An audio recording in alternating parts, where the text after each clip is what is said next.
Ignition sequence start. 6, 5, 4, 3, 2, 1, 0. All engine running. Liftoff. We have a liftoff. 32 minutes past the hour. Liftoff on Apollo 11.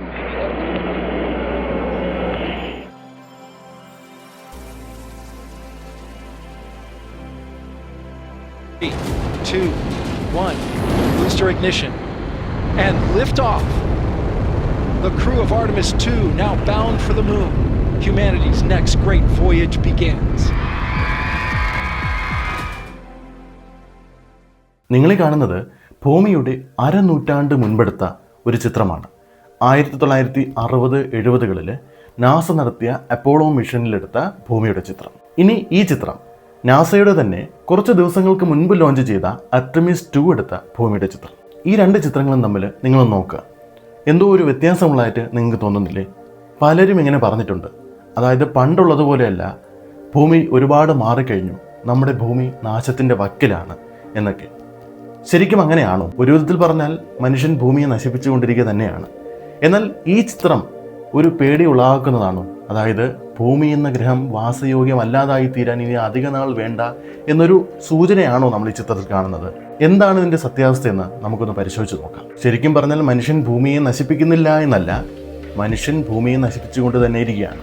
പക്ഷേ നമ്മൾ ഉദ്ദേശിക്കുന്നത് പോലെ ഒരു അപകടാവസ്ഥയിലല്ല ഭൂമിയുള്ളത്. ഈ രണ്ട് ചിത്രങ്ങളും വ്യത്യാസമുള്ളതായി തോന്നാൻ നമുക്ക് കാരണമെന്ന് പറയുന്നത്, ഒന്നാമത്തേത് ടെക്നോളജിയാണ്. ഈ അപ്പോളോ എടുത്തിരിക്കുന്ന ഭൂമിയുടെ ചിത്രം ഹേസൽ ബ്ലാഡ് ക്യാമറ ഉപയോഗിച്ചാണ്, അതായത് പഴയ ഫിലിം ക്യാമറ ഉപയോഗിച്ചാണ് എടുത്തിരിക്കുന്നത്.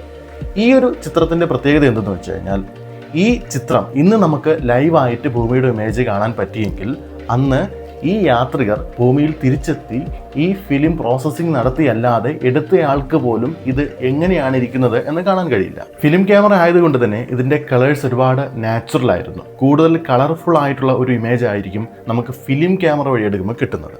എന്നാൽ ആർടെമിസ് 2 ഡിജിറ്റൽ ക്യാമറ ഉപയോഗിച്ചാണ് ചിത്രം എടുത്തിരിക്കുന്നത്. നിക്കോൺ Z9 പോലെയുള്ള മിറർലെസ് ഹൈ റെസൊല്യൂഷൻ ആയിട്ടുള്ള ഇന്റേണൽ ആൻഡ് എക്സ്റ്റേണൽ ക്യാമറകളാണ് ആർടെമിസ് 2 ഉപയോഗിച്ചിരിക്കുന്നത്. പിന്നെ പ്രകാശത്തിൻ്റെ കാര്യം, അതായത് ലൈറ്റ്നിങ്ങിനെ കുറിച്ച് പറയുമ്പോൾ, അപ്പോളോ പേടകം ഈ ചിത്രം എടുത്തിരിക്കുന്ന സമയത്ത് സൂര്യപ്രകാശം കൃത്യമായും ഈ പേടകത്തിൻ്റെ പുറകുഭാഗത്തായിരുന്നു ഉണ്ടായിരുന്നത്. അതുകൊണ്ടാണ് ഈ ചിത്രത്തിലെ ഭൂമി ഒരു ഗ്ലാസ് മാർബിളിനെ പോലെ ഇരിക്കുന്നത്.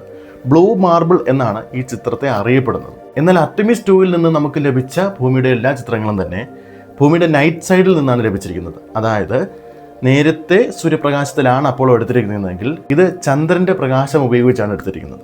ലോ ലൈറ്റ് ആയതുകൊണ്ട് തന്നെ ഭൂമിയെ വ്യക്തമായി കാണുന്നതിന് വേണ്ടി ഹൈ സെൻസിറ്റിവിറ്റി ഫീച്ചേഴ്സ് ഓൺ ചെയ്തുകൊണ്ടാണ് ഇവർ ഈ ചിത്രം എടുത്തത്. അതുകൊണ്ട് തന്നെയാണ് അപ്പോളോ ഇമേജിൽ കിട്ടാത്ത പല ഡീറ്റെയിലിങ്ങും ആർടെമിസിന് കിട്ടിയത്.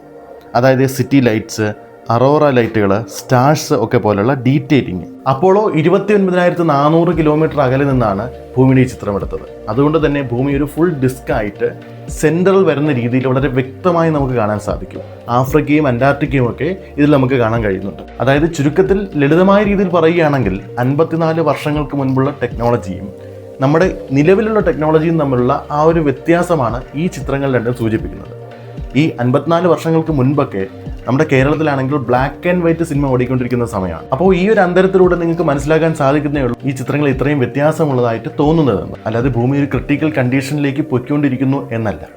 ഇപ്പോൾ എക്സാമ്പിളായിട്ട് നിങ്ങൾക്ക് ഈ കാണുന്ന രണ്ട് ചിത്രങ്ങൾ, ഈ ചിത്രങ്ങളിൽ ഒന്ന് ഡിജിറ്റൽ ക്യാമറയിലും അതുപോലെ തന്നെ ഒന്ന് ഫിലിം ക്യാമറയിലും എടുത്ത ഒരേ ചിത്രങ്ങളാണ്. അപ്പോൾ ഇതിൽ നിന്ന് തന്നെ നിങ്ങൾക്ക് മനസ്സിലാക്കാൻ സാധിക്കും എന്തുകൊണ്ടാണ് ഈ എർത്തിൻ്റെ ഈ രണ്ട് ചിത്രങ്ങൾ തമ്മിൽ ഇത്രയും വ്യത്യാസമുള്ളതായിട്ട് നമുക്ക് തോന്നുന്നത്. അപ്പോൾ ഞാൻ ഈ വീഡിയോ റെക്കോർഡ് ചെയ്യുന്നത് 2026 ഏപ്രിൽ 10 അതായത് ഇന്ന് പുലർച്ചെ 5:30 ഇന്ത്യൻ സമയം 5:30 ആർടെമിസ് 2 വളരെ വിജയകരമായിട്ട് സ്പ്ലാഷ് ഡൗൺ ചെയ്യുന്നത്, പസഫിക് സമുദ്രത്തിൽ സ്പ്ലാഷ് ഡൗൺ ചെയ്തത്. അപ്പോൾ ഇന്നത്തെ വീഡിയോയിലൂടെ ഞാൻ പറയാൻ പോകുന്നത് ആർടെമിസ് 2 മിഷൻ്റെ ഫ്രം ബിഗിനിങ്, അതായത് ലോഞ്ച് മുതൽ സ്പ്ലാഷ് ഡൗൺ വരെയുള്ള ഡീറ്റെയിൽഡ് ആയിട്ടുള്ള കാര്യങ്ങളാണ്. അപ്പോൾ വീഡിയോ എല്ലാവർക്കും ഇഷ്ടപ്പെടുകയാണെങ്കിൽ മറ്റുള്ളവരിലേക്ക് ഷെയർ ചെയ്തെത്തിക്കുക. ചാനൽ ഇതുവരെ സബ്സ്ക്രൈബ് ചെയ്തിട്ടില്ലാത്തവർ സബ്സ്ക്രൈബ് ചെയ്യുക. ഇതുപോലത്തെ ഇൻഫോർമേറ്റീവ് വീഡിയോസ് അപ്ഡേറ്റ് ആയി കിട്ടാനായിട്ട് നോട്ടിഫിക്കേഷൻ ഇനേബിൾ ചെയ്തിടുക. എല്ലാവർക്കും പുതിയൊരു വീഡിയോയിലേക്ക് സ്വാഗതം. It's me science pro is here.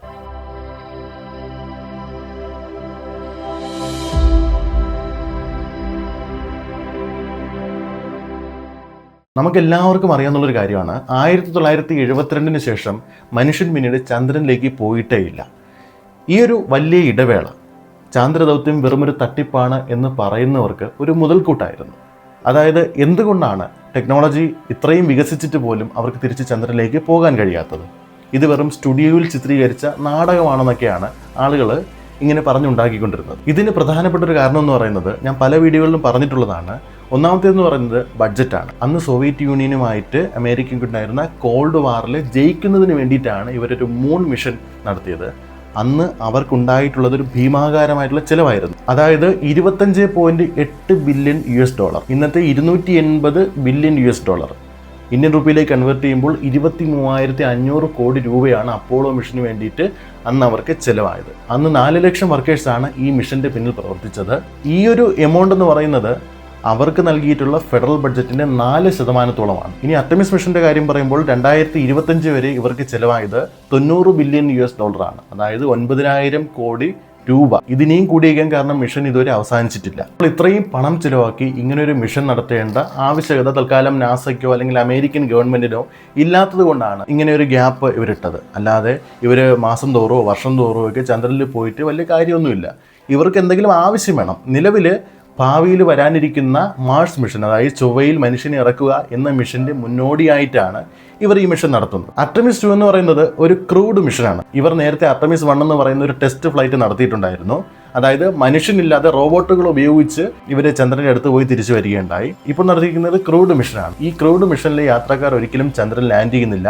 ഇനി 2028 വരാൻ പോകുന്ന അർടെമിസ് 3 മിഷനിലായിരിക്കും മനുഷ്യൻ ചന്ദ്രനിൽ ഇറങ്ങുന്നത്. അതിൻ്റെ ഒരു ടെസ്റ്റ് മിഷനും കൂടിയാണിത്. ഏപ്രിൽ 1, 2026 ഫ്ലോറിഡയിലെ കെനഡി സ്പേസ് സെന്ററിൽ നിന്നും ലോകത്തിലെ തന്നെ ഏറ്റവും പവർഫുൾ റോക്കറ്റായ SLS അതായത് സ്പേസ് ലോഞ്ച് സിസ്റ്റം വഴി അർടെമിസ് 2 കുതിച്ചുയർന്നത്. ഓറിയോൺ എന്ന പേടകത്തിലാണ് ഈ 10 ദിവസം നീണ്ടുനിന്ന മിഷൻ. ലോഞ്ച് ചെയ്ത് അടുത്ത ദിവസം തന്നെ ഓറിയോൺ പേടകം ഭൂമിയുടെ ആകാശത്തിലേക്ക് പുറത്തു കടന്നു. ഇനി അർടെമിസ് 2ലെ ക്രൂവിനെ കുറിച്ച് പറയാം. ഈ ഒരു ക്രൂവിന് ഒരു പ്രത്യേകതയുണ്ട്. ഹ്യൂമാനിറ്റീസ് മിഷൻ എന്നാണ് ഈ ക്രൂവിനെ അറിയപ്പെടുന്നത്. കമാൻഡറായ റെയ്ഡ് വൈസ്മാൻ ആണ് ഈ മിഷനെ നയിക്കുന്നത്. ഇതിൻ്റെ പൈലറ്റ് വിക്ടർ ഗ്ലോവർ ചാന്ദ്രദൗത്യത്തിലെ ആദ്യത്തെ അഫ്രോ അമേരിക്കനാണ്. മിഷൻ സ്പെഷ്യലിസ്റ്റായ ക്രിസ്റ്റീന കോച്ച് ചന്ദ്രനിലേക്ക് പോകുന്ന ആദ്യത്തെ വനിതയാണ്. ബഹിരാകാശത്ത് കൂടുതൽ കാലം കഴിഞ്ഞു എന്നൊരു റെക്കോർഡ് കൂടി ഇവർക്കുണ്ട്. മിഷൻ സ്പെഷ്യലിസ്റ്റ് ജെർമി ഹാൻസൺ ചന്ദ്രനിലേക്കുള്ള ആദ്യത്തെ കനേഡിയൻ യാത്രക്കാരൻ. ഈ 4 പേരും ഒരു ന്യൂ ജനറേഷൻ എക്സ്പ്ലോറേഴ്സിനെയാണ് പ്രതിനിധീകരിക്കുന്നത്. റോക്കറ്റ് ലോഞ്ച് ചെയ്ത് കഴിഞ്ഞ് ആദ്യത്തെ 24 മണിക്കൂറും ഭൂമിയുടെ ഓർബിറ്റിൽ തന്നെയായിരുന്നു. ഇവിടെ വെച്ച് പേടകത്തിൻ്റെ സിസ്റ്റം ഇവർ ചെക്ക് ചെയ്യുന്നതിന് വേണ്ടി പ്രോക്സിമിറ്റി ഓപ്പറേഷൻസ് നടത്തി. ഏപ്രിൽ 2 ട്രാൻസ് ലൂണാർ ഇഞ്ചക്ഷൻ വഴി പേടകം ചന്ദ്രൻ ലക്ഷ്യം വെച്ചു. ഏപ്രിൽ 3 ഹലോ വേൾഡ് എന്ന് പറയുന്ന ഭൂമിയുടെ ഈ ചിത്രം കമാൻഡറായിട്ടുള്ള റീഡ് വൈസ്മാൻ ഈ പേടകത്തിന്റെ ജനലിലൂടെ പകർത്തിയത്. ഏപ്രിൽ 6 ഓറിയോൺ നമ്മുടെ ചന്ദ്രന്റെ ഇതുവരെ കാണാത്ത ഫാർ സൈഡിലേക്ക് എത്തുകയുണ്ടായി. അവിടെ വെച്ചാണ് ഇവർ ഈ ചിത്രം എടുത്തിരിക്കുന്നത്.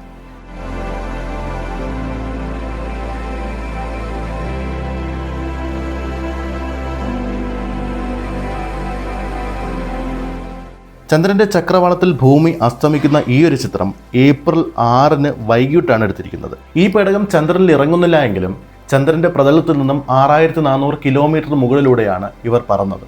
അപ്പോളോ 13 റെക്കോർഡായിരുന്നു ഭൂമിയിൽ നിന്ന് ഏറ്റവും ദൂരം കൂടുതൽ സഞ്ചരിച്ച മനുഷ്യർ എന്നത്. അന്ന് ചന്ദ്രനിൽ ഇറങ്ങാൻ വേണ്ടിയിട്ടായിരുന്നു ഇവർ പോയത്. പക്ഷേ പേടകത്തിന്റെ ചില തകരാറുകൾ കാരണം ഇവർ തിരികെ വരികയായിരുന്നു. 4,171 കിലോമീറ്ററാണ് ഇവർ ഭൂമിയിൽ നിന്ന് സഞ്ചരിച്ചത്. എന്നാൽ അർടെമിസ് ആണെങ്കിൽ 4,06,771 കിലോമീറ്റർ സഞ്ചരിച്ചു.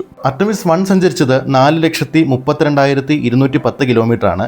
പക്ഷേ അതിൽ മനുഷ്യരാരുമില്ലായിരുന്നു. ഏപ്രിൽ 8 ഫ്ലൈറ്റ് ഡേ 8 പോയ കാര്യം വളരെ വിജയകരമായി സാധിച്ച ശേഷം ഭൂമിയിലേക്ക് തിരിച്ചു മടങ്ങി വരാനുള്ള ഒരുക്കത്തിലാണിവർ. പിന്നീട് ഭൂമിയിലേക്കുള്ള മടക്കയാത്രയായിരുന്നു.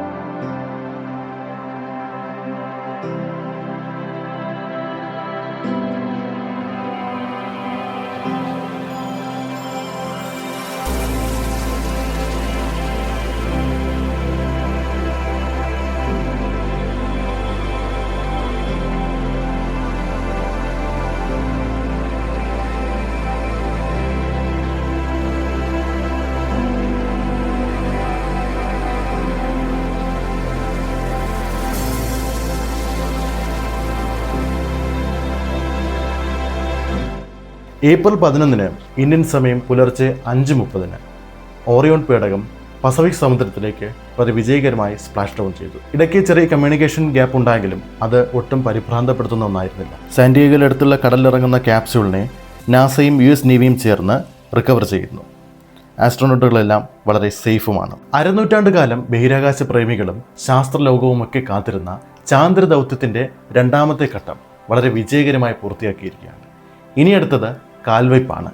ചന്ദ്രൻ്റെ ഇതുവരെ ആരും കണ്ടിട്ടില്ലാത്ത, ഇതുവരെ മനുഷ്യൻ്റെ പാദസ്പർശമേൽക്കാതെ കിടക്കുന്ന ഫാർ സൈഡ് ഓഫ് ദ മൂണിലേക്ക്, അതായത് ചന്ദ്രൻ്റെ മറുപുറത്തിലേക്കുള്ള മനുഷ്യൻ്റെ കാൽവയ്പ്പ്. ആ ഒരു മിഷൻ കൂടി വിജയിച്ചു കഴിയുകയാണെങ്കിൽ ഇനി അടുത്തതായി വരുന്നത് ഒരു ബ്രഹ്മാണ്ഡ മിഷനാണ്, മാർസ് മിഷൻ. മനുഷ്യൻ നമ്മുടെ തൊട്ട അയൽപക്കത്തെ ഗ്രഹമായ ചൊവ്വയുടെ മണ്ണിലേക്ക് കാലുകുത്താൻ പോകുന്ന ആ ഒരു ബ്രഹ്മാണ്ഡ നിമിഷം. എന്തായാലും ഭാവിയിലെ നല്ല വാർത്തകൾക്ക് വേണ്ടി നമുക്ക് കാതോർത്തിരിക്കാം. ഇന്നത്തെ വീഡിയോയുടെ അവസാനിക്കുകയാണ്. പുതിയ വീഡിയോയുമായി കാണുന്നവരിക്കും